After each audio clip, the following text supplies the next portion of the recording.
allowed to wear civilian clothes out and about. So there's a suit there, so he would have put on a suit perhaps and gone to the city of Kingston and attended some, probably some upper class party or something that was happening there. As well as you can see some, there's a rifle there on the chest. So I mentioned that the officers would not fight with rifles. However, they could still hunt with rifles. And the officers commonly had a lot of hobbies. So they would have done hunting, fishing. I guess this officer also did snowshoeing.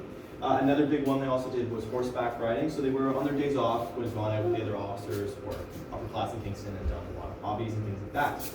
As well as you can see a dog bed at the end of the bed there, a bone.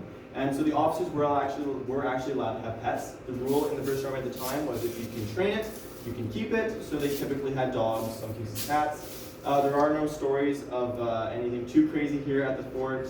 In some cases of the world, you might have heard stories where they have like parrots and monkeys and things like that. But here at the fort, they kept it pretty simple and typically just had dogs, maybe the occasional cat. There is a story somewhere in Upper Canada here where some fort, I don't know which fort, where an officer had captured a fox and trained a fox, and since it technically made the criteria, as you could train it, he kept it and had a fox living with him. And you can see a bed underneath a bath underneath the bed there, and that would have been a metal bath since he would have been a lot more permanent here, so he didn't have to have a wood one like the ensign. Any questions about this room?